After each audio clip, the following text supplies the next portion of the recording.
சாவித்ரி, கண்ணில் அந்த தாய் தந்தை அவர் கடிந்து நோகும் அவர் சிந்தை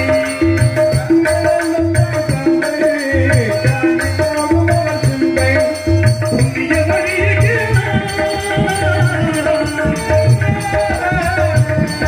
புண்ணிய வழிக்கு இது வருது கூட